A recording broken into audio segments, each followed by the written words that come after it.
ഇന്ദ്രപ്രസ്ഥത്തിൽ വളരെ വലിയ ചർച്ചയാണ് നടക്കുന്നത്. പൊളിറ്റിക്കൽ ഡിസ്കഷൻസിൻ്റെ ദിവസമാണിന്ന്. രാവിലെ നമ്മുടെ കോക്രോച്ച് ജനതാ പാർട്ടി പിള്ളേരെ എല്ലാം അവിടെ അടിച്ച് തകർത്ത് അവന്മാരെയൊക്കെ അടിച്ച് ഊപ്പാട് വരുത്തി.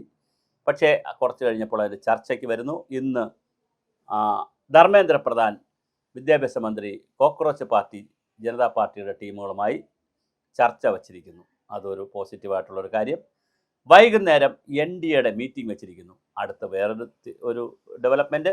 മൂന്നാമത്തെ ഡെവലപ്മെൻറ്റ്, ആം ആദ്മി പാർട്ടിയിൽ നിന്ന് ഡൽഹി ആം ആദ്മി പാർട്ടിയിലെ രാഘവ് ഛദ്ധ എന്ന് പറയുന്ന വളരെ വളരെ ഡൈനാമിക് ആയിട്ടുള്ളൊരു നേതാവ് BJP ഈയിടയ്ക്ക് ചേരുകയുണ്ടായി.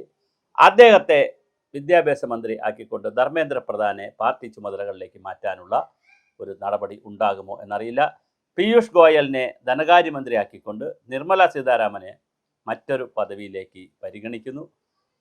ജോർജ് കുര്യനെ മന്ത്രിയല്ലാത്ത ജോർജ് കുര്യന് പകരം കേരളത്തിൽ നിന്ന് അനൂപ് ആൻ്റണിയെയോ അനിൽ ആൻ്റണിയെയോ ആണോ പരിഗണിക്കുക?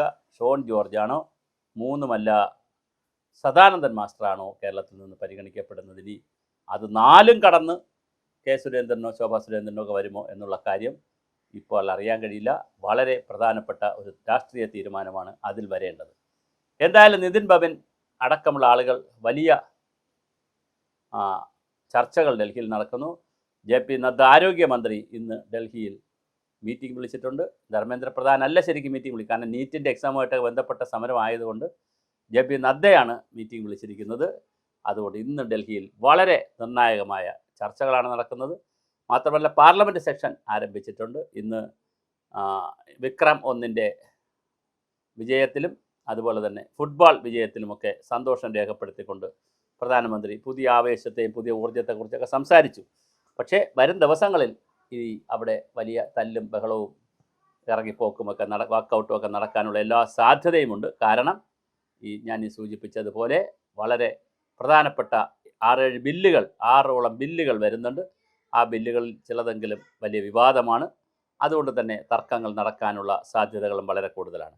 എന്തായാലും ഡൽഹി രാഷ്ട്രീയം കലങ്ങിമറിയുന്നു.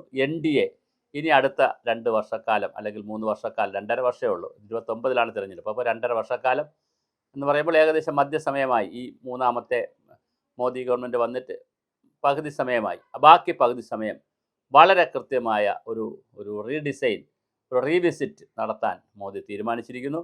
BJPക്കകത്തും ഭാരവാഹികളെ കൊടുക്കും, ധാരാളം ഭാരവാഹികളെ വയ്ക്കും. അതോടൊപ്പം തന്നെ പാർട്ടി മന്ത്രിസഭയിലും വലിയ ഒരു പൊളിച്ചെഴുത്ത് ആലോചിക്കുന്നു. രാഘവ് ഛദ്ധയെ പോലുള്ള ആളുകളെ കൊണ്ടുവരുന്നതിനെക്കുറിച്ച് ചിന്തിക്കുന്നു.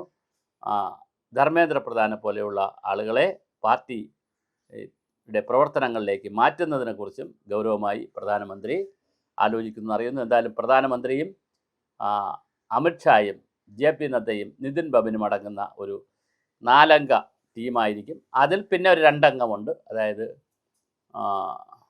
പിന്നെ പ്രധാനമന്ത്രിയും അമിത്ഷായും, പിന്നെ അതിൽ ഒരു അംഗമുണ്ട് അമിത്ഷാ. അപ്പോൾ ഇങ്ങനെയാണ് പോണത്. ആദ്യം ഒന്ന് അമിത്ഷാ. ഇതിൻ്റെ സ്ട്രാറ്റജി അങ്ങനെയാണ്. അമിത്ഷായാണ് സ്ട്രാറ്റജിയുടെ ചാണക്യൻ. അദ്ദേഹത്തെ സപ്പോർട്ട് ചെയ്തുകൊണ്ട് പ്രധാനമന്ത്രി, ഇവരെ 2 പേരെ സപ്പോർട്ട് ചെയ്തുകൊണ്ട് മുൻ BJP പ്രസിഡൻറ്റും ഇപ്പോഴത്തെ BJP പ്രസിഡൻറ്റും. ഇങ്ങനെയാണ് ഇതിൻ്റെ ഒരു ഘടന.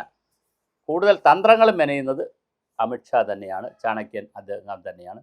ബാക്കിയുള്ളവർ അതിനെ സപ്പോർട്ട് ചെയ്ത് കൊണ്ടുപോകുന്നതാണ് ഒരു BJP ലൈൻ.